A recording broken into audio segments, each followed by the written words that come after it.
Beyond the buzzer, inside the game, this is SportsIQ with Larry Smith.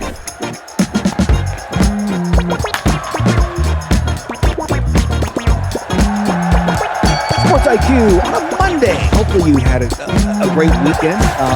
I did. Thanks again for producer Tony for stepping in on Friday. Really appreciate that. Lots coming up here. We're going to talk a little NHL Draft here in a minute with our friend Austin Nivison of CBS Sports, how the draft went. We'll get to some thoughts from him, and then looking ahead to this offseason as well. And a bit later, hard to believe, it is just now about a month away from college football preseason practice opening. Can you believe it? And so we got Ryan Roberts talking a little Notre Dame football. That's coming up as well. By the way, producer Tony will be doing both of these interviews because he loves him some hockey and he loves him some Notre Dame football. So he'll be doing those. All right. A couple of headlines for you before we get going. The WNBA season in full swing yesterday. They gave fans a game for the ages. Sonia Citron, 32 points, including the basket that put her team ahead to stay with 21.4 seconds left. The Mystics holding off Portland 124-123 on Sunday. In 4 overtimes, that ties the longest game in WNBA history. The other 4 overtime game was back in July of 2001 when Washington beat Seattle 72-69. A little bit of a scoring difference there. Michaela Onweriye scored 30 points. Kiki Irifin had 27 for Washington. They're on 9-9 of the season. And the Mystics become the first team in league history to have 3 players score at least 27 points in the same game. Carla Lede, who banked in a 3-pointer with 0.4 seconds left in regulation and sent the game to overtime, led Portland with 32 points. Sarah Ashley Barker had 25. Megan Gustafson had 20 for the Fire. They fall. The expansion team falls to 8-12. The game had 21 ties, 12 lead changes. It took 3 hours, 35 minutes in real time to complete. Elsewhere in the W, Natasha Howard, 21 points and 14 boards. Olivia Miles added 21 points and 8 assists. Cheryl Reeve tied the WNBA record for career coaching wins as Minnesota beat Dallas 85-77. Reeve, who already owns the WNBA's record for playoff wins, she tied Mike Thibault for the most regular season wins in league history at 379. She can break the record when Minnesota takes on the Liberty in New York on Friday. Howard went 9 for 17 from the field and also added 3 steals for Minnesota. By the way, the Lynx now 15-4. Again, still no Nafisa Collier. So impressive. The Lynx improving to 9-1 on the road as well. They're also now 3-0 against Dallas in this season.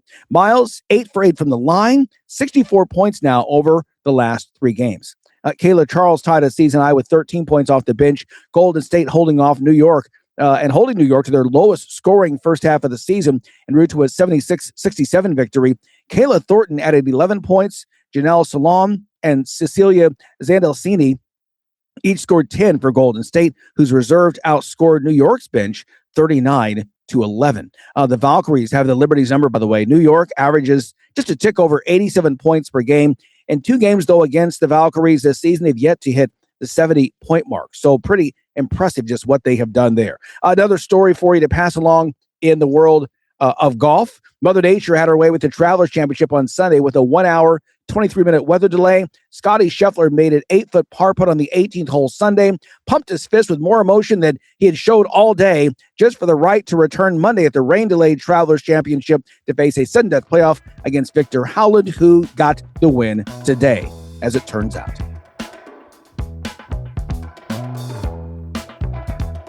Time now for today's moment of all. And you've heard the name Branch Rickey, and you know his place in history, not only in sports, but also in our country in the ongoing fight for equal rights.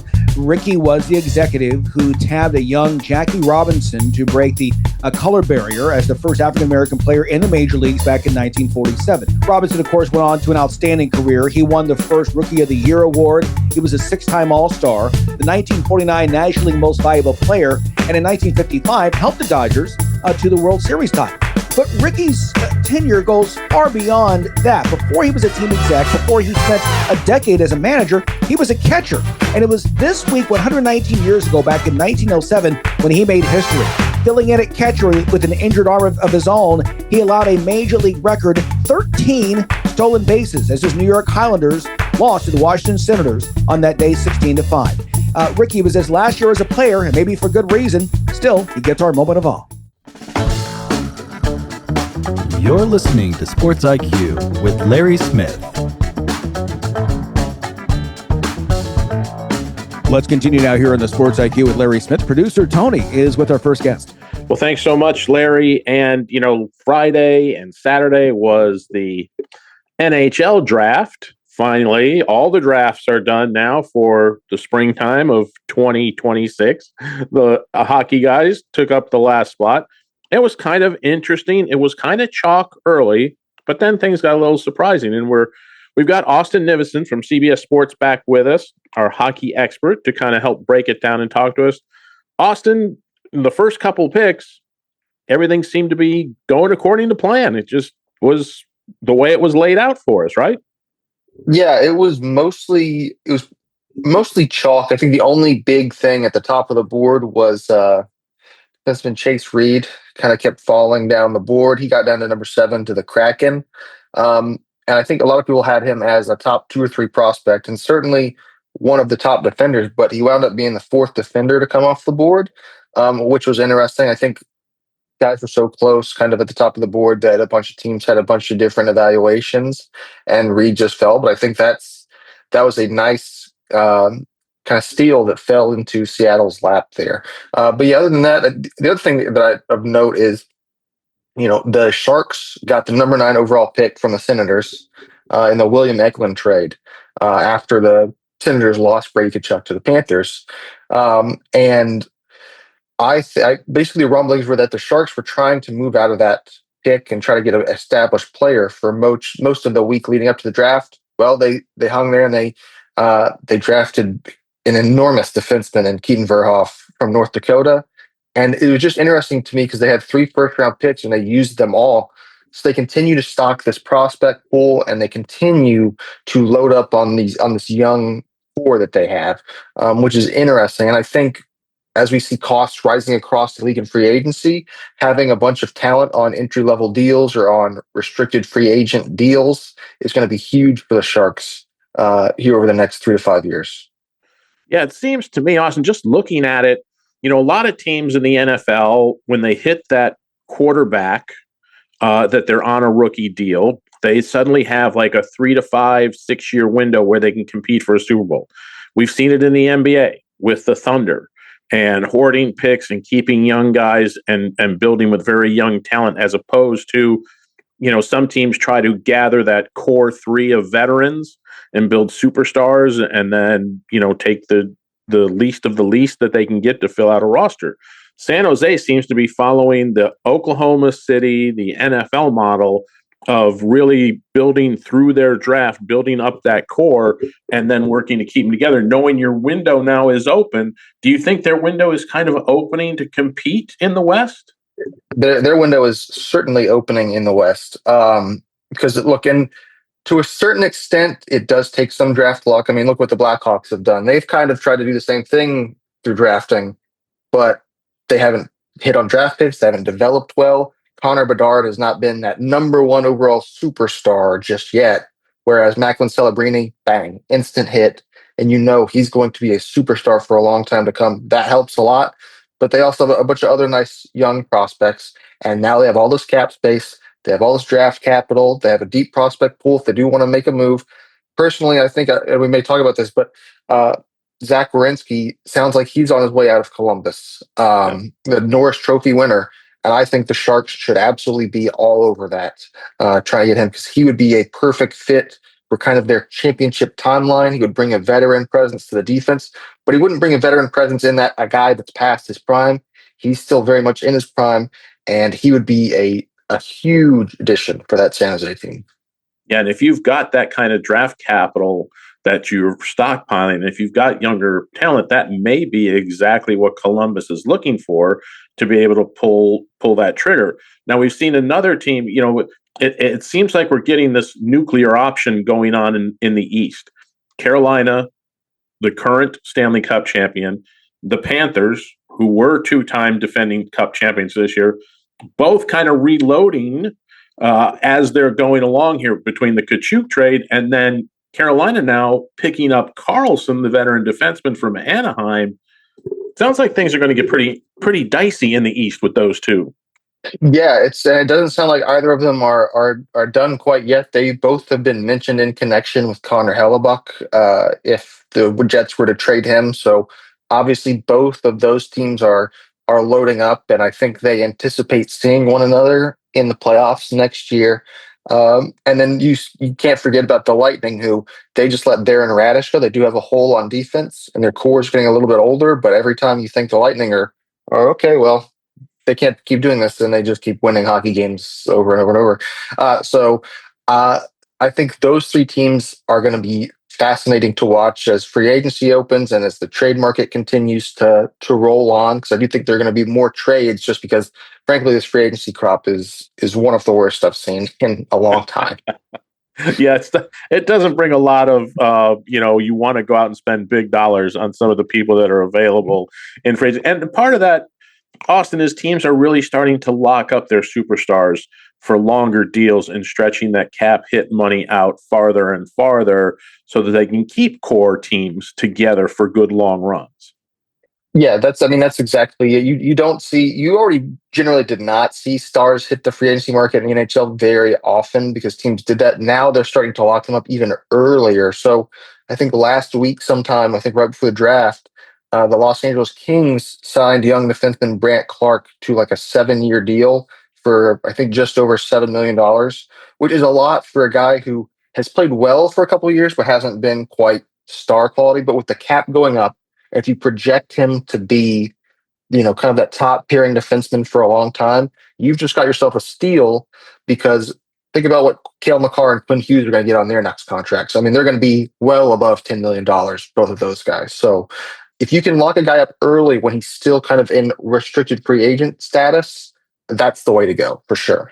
Absolutely. And we're hearing the rumors about possibly the Jets trading Connor Hellebuyck, who right now is probably the best goalie on the planet at this point in time. So that would be a major, major trade. What would that signal for the Jets, though, if they do move? Obviously, you're looking at almost a complete rebuild at that point. You're going to tear it all down and start over, right? Yeah, I think it's tough for Winnipeg because they have this reputation of being a place that guys don't want to sign. They don't want to go there. And so when both Mark Scheifele, Kyle Connor and Connor Hellebuyck signed long-term deals not too long ago, you thought, okay, these guys chose to be here. They want to be here. These stars want to be here and build something. Well, now, a few years later, Connor Hellebuyck is saying, well, I kind of don't. I kind of want to go somewhere else. And so first of all, I feel for Winnipeg and its fans. But on the other hand, yeah, I don't see how the Jets could avoid a rebuild in this situation, just because look what happened last year. They work at their core is a little bit old. Mark Scheifele is older. Kyle Connor is older. The defense is fine. It's not great. And they missed the playoffs. It just wasn't a very good year for them. And you're going to lose Connor Hellebuyck, and if you think you're going to bounce back and make the playoffs after that, I don't know how. I don't know what would bring you to think that. I think you do have to go the rebuild route. And look, if you trade Connor Hellebuyck, you're going to get good stuff. You're going to get a lot of good, and like the Hurricanes are dangling out young defenseman Alexander Nikishin, who just helped them win a Stanley Cup. That would be the type of player that the Jets should probably target. Guys who are just entering their prime, guys that you're going to have for 5, 6, 7, 8 years if you can sign them. Yeah, absolutely. Now, we saw in the playoffs a couple of newcomers on the playoff block in Montreal and Buffalo make deep runs. What have they done, or what do you see them doing over the course of the rest of this offseason to kind of close that gap between them and say the Hurricanes? And I still put the Panthers up there. The Panthers were just so injured last year that you really weren't seeing the team that they had become throughout this last little stretch of time. But I think they're going to be back, obviously, this year with a vengeance. So what do these two teams have to do to kind of close that gap and stay up in that area? Well, for starters, I think the Sabres have already had, to this point, the best offseason of any team in the NHL. They trade Bowen Byram, who's due for a new deal, and they get the number 4 overall pick and their second round pick, which they later flipped. They later traded, and so Yeah, the Sabres are absolutely killing it right now. They drafted Daxon Rudolph, a young defenseman, to kind of replace Bo Byram at number 4, and now they still have they have some cap space. They have some draft capital.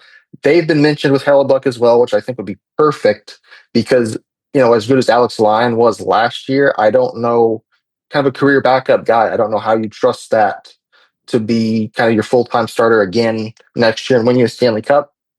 So if you can get Connor Hellebuyck, that's the type of move that would completely, I think, change the way people look at Sabres. They go from, okay, this is the playoff team to, okay, this is a serious cup contender.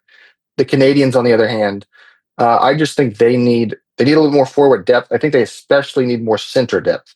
So I don't know. Dylan Larkin has control of where he goes. So I don't know if he would want to go to Montreal, but I think that would be a good fit for the Canadians. I think Vincent Trocheck would be another guy who could be a fit. So yeah, I would expect the Canadians to try as much as they could to lock up at least a center, but certainly, maybe a second line winger or third line winger, because I think they just don't quite have the depth there yet to be a true contender. And, we saw that Toronto had the number 1 overall pick. They went with McKenna, kind of pair him with Auston Matthews, hopefully. If things don't improve rapidly this next season for Toronto, is it then time to kind of tear it all down and start over again? I mean, they're kind of in that betwixt and between. They've been in the playoffs. They didn't make it this year, but had made it 8 years in a row, but never got past, the conference finals. Can they do anything to close that gap also in the East, or is it time to look at maybe we trade Auston Matthews and start all over again? I think you see what McKenna brings to the table at the NHL level as a rookie. He very well could be a solution. He's not going to replace Mitch Marner right away, but certainly they lacked some of that playmaking ability at the top of the lineup last year without him. So if McKenna can bring some of that, that's a help. If Matthew Nyes, assuming they hold on to Matthew Nyes, I don't know why in the world they would want to trade a young player on a pretty team-friendly deal for like 6 or 7 more years. But he's out there, so we'll see if they hang on to him. But if things don't improve, I don't think you're even going to have to make that decision. I think a guy like Auston Matthews makes it for you and says, look, I'm in the prime of my career. I have 1 year left on my contract after this year. So I want to go somewhere that I can win. And if there's not a vision here that I can buy into and believe in, then I would like to go somewhere else. And I not in a very similar boat, I think, is Connor McDavid, who has 2 years left on his deal right now as well. So if this next year doesn't go well, what is he thinking?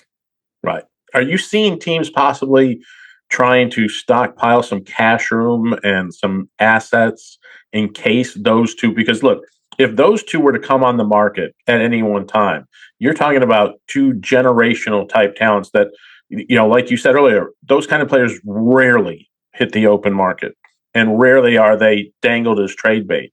The return that those teams would get for them would be phenomenal, but you're talking about getting a couple of guys who could change the course of an entire franchise. Yeah, I think if you're not a team that's ready to contend right now or take that step into contending right now, like a team like the Sabres, who you're right, they're on the doorstep already. You can keep pushing, but if you're kind of in the middle, as it were, so I'll use my Nashville Predators as an example, a team that's clearly not built to make any kind of serious damage in the playoffs. You need to take a serious look at, okay, we need to clear some cap space. We need to build up our assets so that if these guys come available, one or both, we will be able to take a really good run at them via trade. So I think if you're a team that's not ready to fully contend yet, I think you need to be planning for that. I think people in your front office definitely need to be mapping out, okay, here's what we need to get to have a shot at either of these guys. Yeah, absolutely. Quick, we got about a minute left. Austin, one last question. Babcock in Edmonton, hit or miss? Miss. I wrote about it. I think, he's clearly not changed, and it's no coincidence that he leaves behind a big mess everywhere he goes. Maybe it works for a year or two, but it's not going to end well for sure. And if the Oilers don't have a Stanley Cup at the end of that, they're probably not going to have Connor McDavid and Leon Draisaitl either, because Mike Babcock can look, he wears on players big time. Yeah, that could be one situation that really stands watching this coming season. Austin Nivison, CBSSports.com. Thanks so much. Appreciate you taking some time and talking with us and kind of laying the groundwork for the NHL offseason. A little rest for everybody, and we'll get back at it again in September, right? Yes, exactly. Enjoy your summer, my friend. We'll talk to you soon. That is Austin Nivison with CBSSports.com, giving us the latest on the NHL. We're going to take a quick break here on Sports IQ, but we'll be back with more after this. Are you paying too much for term life insurance? There's a tremendous price war among the major term life companies. Rates have dropped dramatically in the past 2 years. For example, a man age 45 non-tobacco user, $1 million of coverage is only $75 per month, level for the next 10 years. Or a man age 50 non-tobacco user can buy $500,000 of coverage for a monthly premium of only $110, guaranteed not to change for the next 20 years. That's right, level rates for 20 years. And if you're a smoker, we have great rates for you as well. At the Term Lifeline, we specialize in policies of $500,000 and above. So if you're looking for new or replacement term life insurance, call right now for a free quote. Rates and availability may vary by state. Sample rate quotes are based on preferred non-tobacco underwriting exam required to qualify. Call 855-826-7932. 855-826-7932. That's 855-826-7932. You're locked in to Sports IQ with Larry Smith.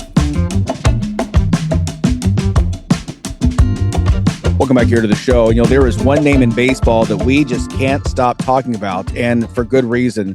We've been watching and talking about Jacob Misiorowski a lot here in the show. The young phenom put on another clinic Friday against the Cubs, holding Chicago to 1 run in 6 innings in that win. 6-2, they beat the Cubs. And in the first inning, he delivered a 105.5 mile per hour pitch to Pete Crow Armstrong. That pitch should have been given a ticket for excessive speeding. Come on. But it wasn't the only pitch he threw over 100 miles per hour.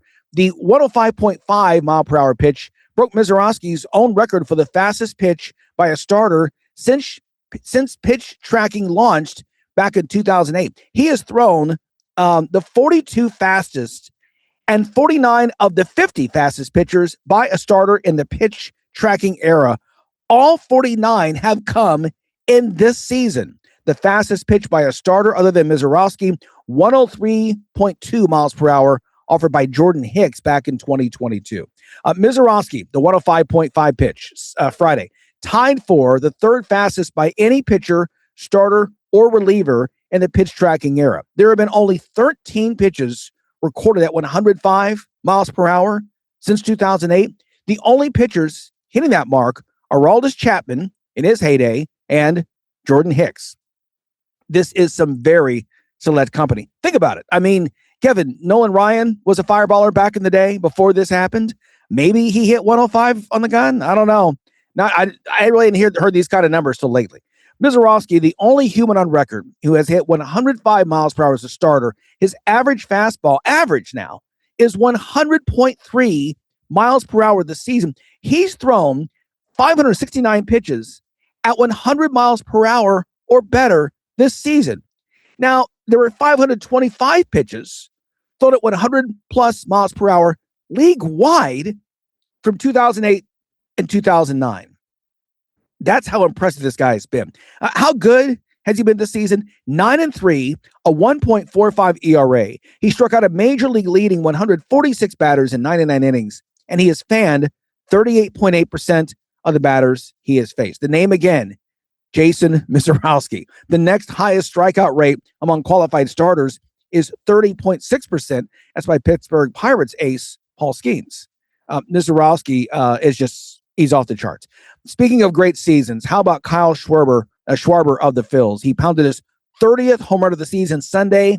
Phillies over the Mets 5-4. In June, Schwarber is hitting a robust .310 with 8 homers, 15 RBI, and he saves his best when he plays the Mets. This season against New York, get this, he's hitting .375, 5 long balls, and 11 runs batted in.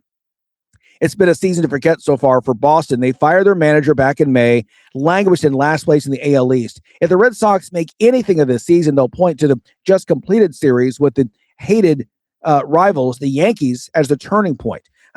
Jaron Duran singling home the winning run to cap a 3-run rally in the 10th after Boston blew a 2-run lead in the 9th as the Red Sox finished a 4-game sweep of the Yankees, 5-4 the win. Boston's first 4-game sweep of the Yankees since 2018 marked the first 4-game winning streak this season for the last place Sox. New York arrived at Fenway Park with the best record in the American League, but left a game behind Tampa Bay atop the AL East. Hey, the Charlotte Hornets are trading Miles Bridges, the 2029 first-round pick, 2027 second-round pick, to Phoenix for Grayson Allen, Royce O'Neal, and a 2033 first-round pick, this according to Shams of ESPN. Thursday, they sent all-star point guard LaMelo Ball to Minnesota and then agreed to a 3-year, $74 million deal to keep Kobe White. So we're not sure what the Hornets are thinking after having their best season in recent memory. Last year, they won 44 games after winning only 19 the season before. They were 11-23, remember this, on January 2nd, but then finished up strong, winning 32 of their last 45 games. From January 1st to the end of the regular season, Charlotte had the top-ranked offense and fifth-ranked defense in the NBA, with Bridges providing a lot of Charlotte's toughness inside. So big changes down in Carolina. Again, why? Clearly, there's a change in philosophy there, trying to get rid of, shed some salary, I'm sure, try to look to the future, but a very different-looking Hornets team taking the court coming up here in 26-27 this winter. Stay with us. Much more to come here on the Sports IQ with Larry Smith.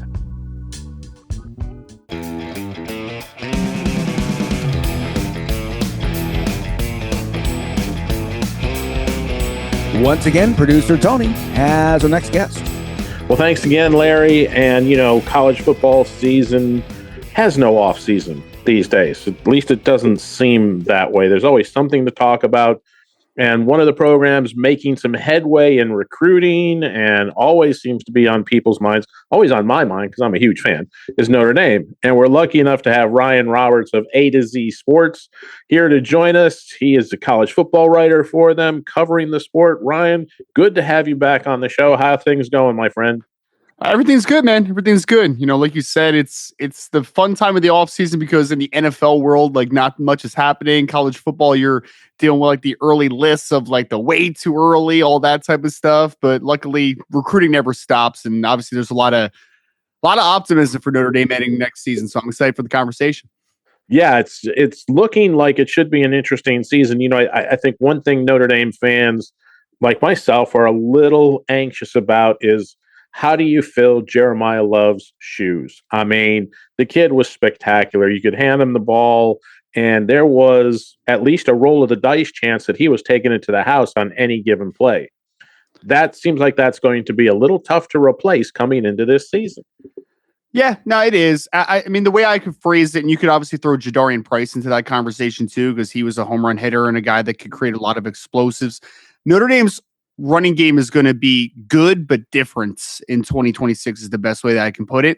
Last year you kind of had to get out of jail free card a little bit in the run game in terms of like, if you're having trouble moving the football consistently, Jeremiah Love or Jadarian could just bust one for 70-yard touchdown. And it alleviates some of the inefficiency at times that can come. And that's any team, right? Like there's going to be some games where you're just an inefficiently run offense and you're just having a tough time running the football. So that get out of jail free card just kind of level the playing field back into your favor a lot of the time. So it's going to have to look different. Like Aeneas Williams is a very talented running back. Nolan James Jr. is a talented running back. If Keidron Young can stay healthy, he's talented. They have two young freshmen in Javion Osborne and Jonas Walton who can play. So they're going to be good running the football, I think, next year. But it's just going to have to be a more efficient running game because the explosives I just don't think are going to be there. So when there's 2, you're going to have to get 3, right? When there's 5, you're going to have to get 6. You're going to have to hit the singles and doubles a lot more consistently in 2026 than maybe you had to in 2025 with Love and Price. And I also think, and maybe this leads to a different question, the passing game is going to have to take a step forward because that, I think, is going to help alleviate some of the pressure on the run game, because we know Notre Dame is always going to live off of running the football. But I think the expectation should be going into next year that if CJ Carr in that passing attack takes a step forward, that's going to allow for the run game to be even more efficient, because now you're going to have to play in less crowded boxes, at least in theory. Yeah, hopefully, if you're stretching the field a little bit through the air, if they have to respect the passing game, which you would think with CJ Carr, most teams are going to have to respect it. They haven't quite had the home run hitters on the outside as some other teams have. Went out and filled a couple of voids with the portal. What do you think is the next step for this passing game? Do they have anybody, just looking at spring practice, do you think there's anybody in there that can kind of take that mantle and become that home run hitter on the outside? Yeah, I mean, I think there's two, and obviously they both come from the same situation, both transfers from Ohio State, both former five-star. But I think it begins with Mylan Graham, who we did see in the spring, who is a very interesting player because he can play slot, he can play Z, but like he's got a lot more explosiveness and juice than what Notre Dame's had in the room. Because like they have good wide receivers. I mean, Jordan Faison is a good player, but Jordan Faison is going to live more in like that short to intermediate area, and he's going to be kind of the safety blanket type, right? Like he's that de facto slot that's more of a short area guy than he is like a vertically oriented player. So I think Mylan Graham adds some juice to the table. But the guy that I'm most excited about, but we didn't see him in spring, is Quincy Porter, the other five-star transfer from Ohio State. Because if you look at traditionally how Mike Denbrock's offense is run, when it has a big body boundary receiver that can win vertically, it's just better. I mean, you could look at his time at Notre Dame the first time. You could look at his time with LSU, obviously, with that historic run that he had for a couple years there with Jaden Daniels and Brian Thomas in that group. When they have a guy that has impact size that can win down the field, that just makes the offense so much more explosive, so much more efficient. It does everything for that group. So I think Quincy Porter is the type of receiver that Notre Dame just doesn't have enough of. I mean, he's 6'4", he's 205 to 210 pounds. He was a five-star out of New Jersey for a reason a couple years ago. So I think the expectation now that he's getting healthy and he should be fully available in the summer, the expectation is that he's going to compete with Micah Gobert to be that starting in the boundary. And if he can live up to anything close to his upside and his ceiling, then that completely evolves this offense, because then Jordan Faison has more space to work with. If you're kind of pulling an extra safety away from the middle of the field, you also are going to be able to hit the tight ends a little bit more consistent over the middle of the field. You're going to involve the running backs a little bit out of the backfield as well at times. So I think Quincy Porter's presence can open up so much more and could be a beneficiary of to everyone. Just his just to have that impact size to the short area of the field, to the boundaries. So he's the guy I'm most excited about. We didn't get a look on him in the spring because he was recovering from an injury that he sustained while still at Ohio State. But if he's fully healthy going into next year, I'm very excited to see what the 6'4" skyscraper can do in this offense. Yeah, it would be a nice, interesting departure. And, we haven't even hit on a couple of guys who are still in the program who were big recruits for Notre Dame, and Jaden Greathouse, Williams. If they can take another step forward in their development, could be kind of a dangerous passing game there for the Irish. Well, I mean, the key to the passing game, I think, is to increase those explosives and to get more speed onto the field. And Cam Williams hits that absolutely as a redshirt sophomore this year. He was a big time recruit, but it's been a little bit of a slow churn to get, kind of acclimated to the game. And he had a nice spring though. So I'm hoping that he is able to carve out some type of role, because outside of they're going to play Jordan Faison to the Z a lot as the kind of that guy that's going to work between Z and slot. You don't really have another guy outside of like Mylan Graham though that could play the Z and that can press vertically on this team right now. So if Cam Williams can just give you anything in terms of just creating some big plays down the field, then that's a huge bonus to this offense for sure. And you mentioned Jaden Greathouse. Jaden Greathouse is the best what if guy ever, right? Because we've seen it, we Penn State, Ohio State, it happened a couple years ago, but then he has just been so limited the last 2 years at times due to his hamstring issues, right? And especially last season, only playing in I think 4 games total, or maybe only 3. But he is a very good wide receiver when he's healthy.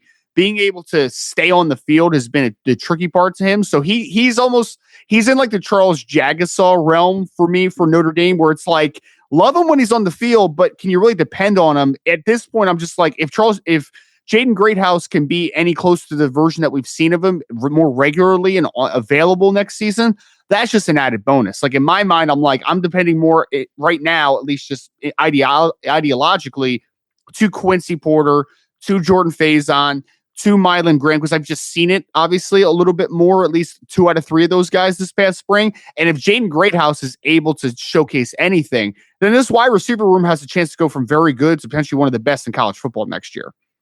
Absolutely. And, Notre Dame has been recruiting really well. And it's a time of year, you've had your big June explosion day that they call it, and you've had all the guys come in and they've cleaned up. I mean, in my recent memory, I can't remember this many 5-stars committing to Notre Dame at any point of the season. I think NIL is helping that fact, but it's also give credit to Marcus Freeman and his staff for identifying guys and being in contact and staying in contact and really working to get them into the program.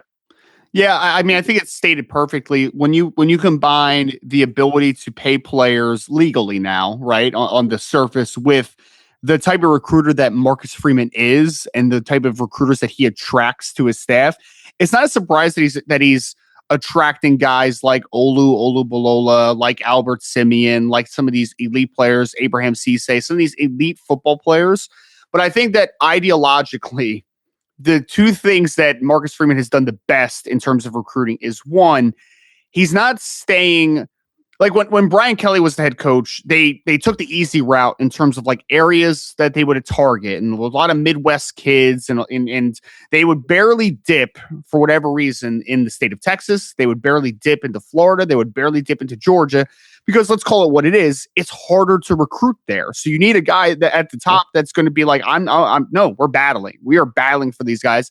That's why in 2027, you have commitments from guys like Julius Jones Jr., who's out of Florida, Champ Mons, who's out of Florida, Zayden Gamble, who's out of Florida. That's why you went down to Louisiana and just got a 5-star offensive lineman in Albert Simeon. Like, that's why you are battling for those guys.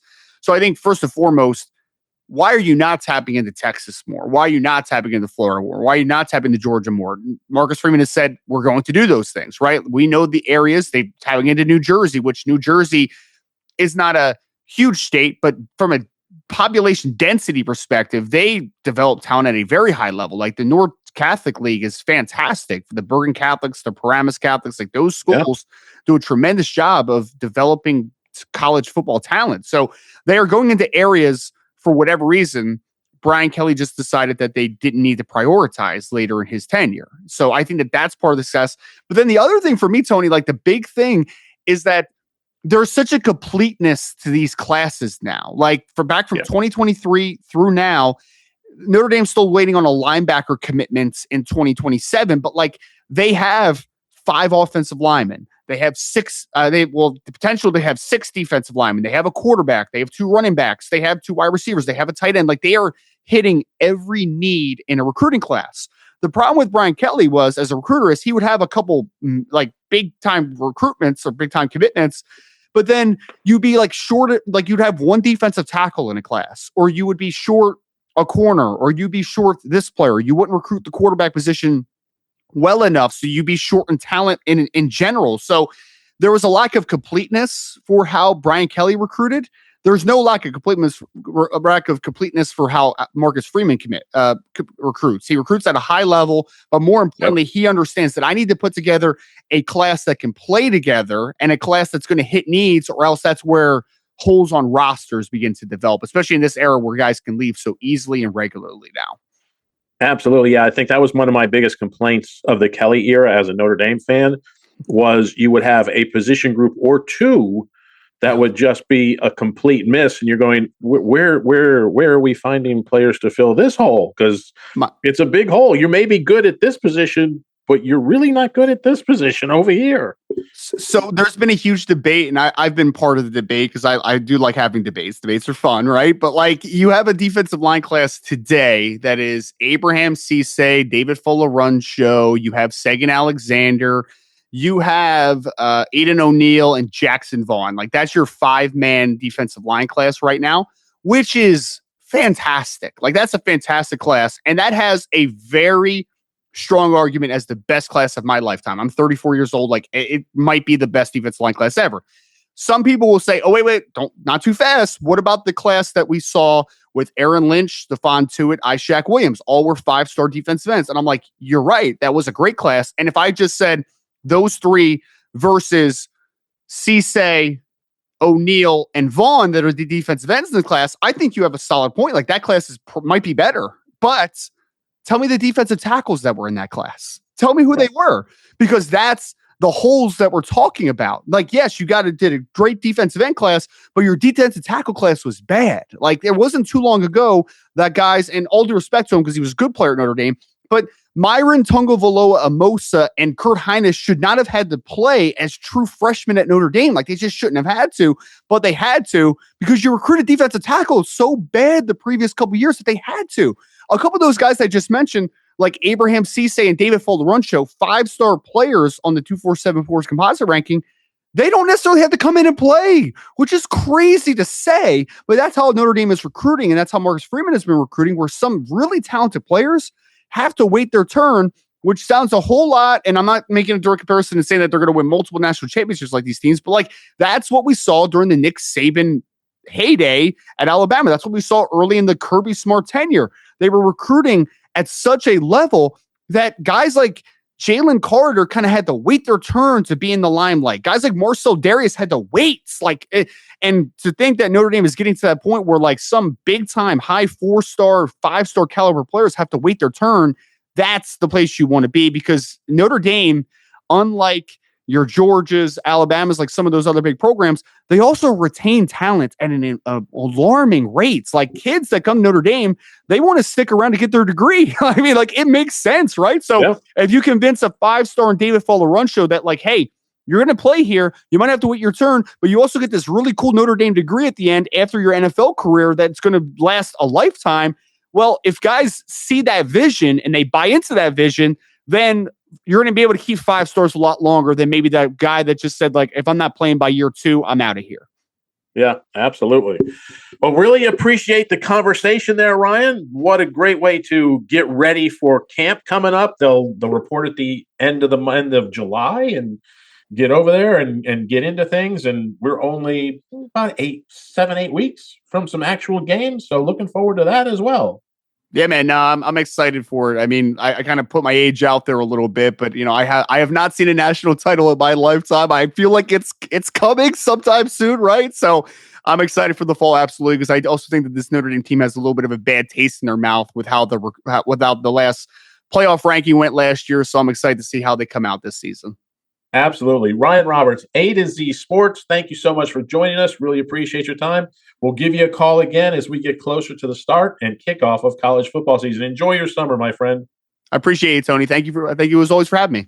We appreciate it. We're going to take a quick break here on the Sports IQ. We'll be back with more right after this. Do you want to save money on your next flight? Then pick up the phone and call. That's right, call. Because the best prices on airline tickets are not online. They're with SmartFares. See, SmartFares has special deals with the airlines. When they have unsold seats, they use SmartFares to fill them.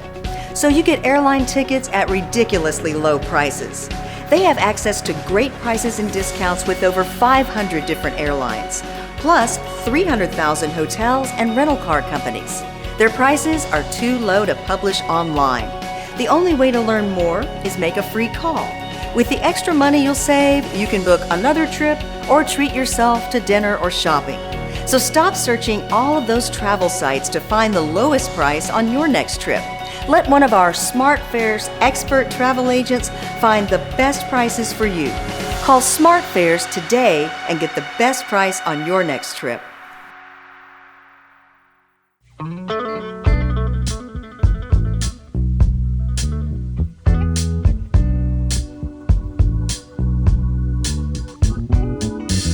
We continue here, and producer Tony, want to get back to Jacob Misiorowski. Man, we're so impressed. I mean, our baseball love goes way back to when we were kids. But at the same time, you were saying in the break, you kind of you do wonder how long can he keep up this kind of power pitching. I mean, the guy is just incredible. 500 and something pitches over the 100 mile an hour mark. That is incredible. I mean, I know they didn't have the jug guns and all that kind of stuff when Nolan Ryan was out there in his heyday in the 70s. And I got to see Nolan a few times pitching, in the late 70s when I was up near Montreal, and got to see him when he would go play the Expos. And just so impressive. And no, he generated all of his push, and I've read stories about him. He generated his push with his legs. If you remember, Ryan would almost scrape his knee along the ground. That's how low he was getting to the ground with his push leg, right, when he was pitching. Right. And what I see Mizrachi is it's a lot of arm, it's a lot of shoulder. I just hope it holds up, because I would love to see what this kid could do on a 10 or 12-year run.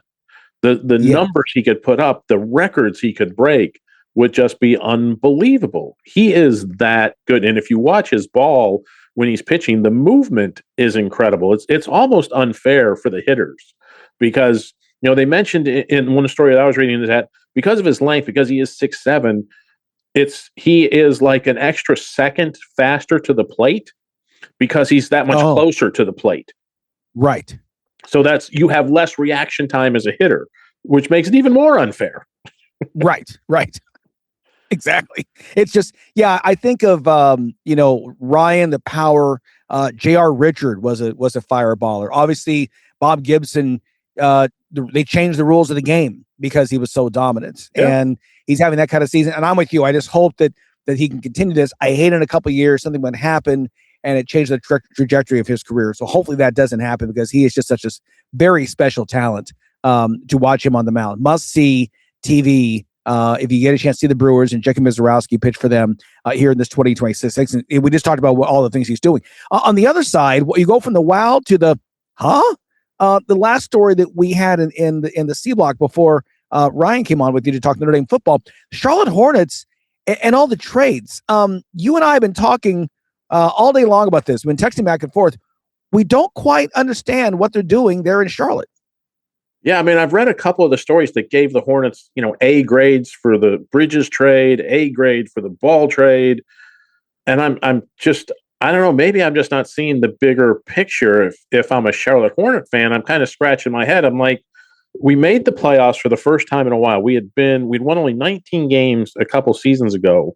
We over doubled that to get into the 40s and get into a playing game for this season. And we seem to be building a little something anyway here in Charlotte. And then we've traded 40% of our starting team this season for mostly future draft picks. Yeah, some bit players here or there, Grayson Allen, nice possible shooter off the bench. Royce O'Neal, yeah, he has a role, but neither one of them are starters.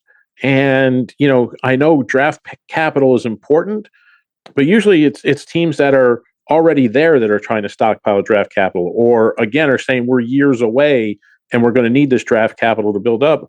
I kind of thought there was a glimmer of hope in Charlotte that they had made it, but maybe I'm wrong. Maybe it was just they felt it was a fluke in Charlotte that they won all those ball games in the second half of the season. But if I'm a Charlotte Hornet fan, I'm going, when are we ever going to concentrate on winning now? Yeah, exactly. And what I wonder as well, it's strange. You have all these draft picks, and with the Giannis trade in Milwaukee and Miami, some other dealings, we're getting into, like you said, the draft picks that are after 2030. A lot of these picks are not 2027, 28, 29. They're down the line. And so one thing you and I talked about, maybe they're anticipating a change in the rules coming up because we've got a lot of, or maybe too, we're just being short-sighted and we don't want to acknowledge 2030 is not that far away. That could be part of it too. Yeah, I know that the NBA is expecting rules changes in the lottery, right? We know that that's happening. So those first round picks, they're thinking in the 2030s become even more valuable because you won't be able to protect them quite as much, as you do now.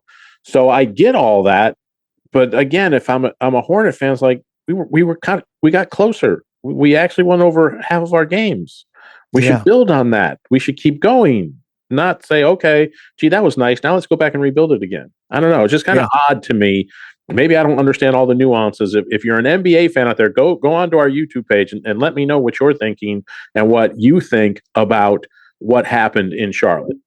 Yeah, give us your thoughts. Sports IQ LS on YouTube. We'd love to hear what you think. Hey, we got to run. We'll leave it there. Thanks again to Austin Nivison. Thanks to Ryan Roberts. Thanks to you. Make this a fantastic Monday. We'll talk to you tomorrow on the Sports IQ.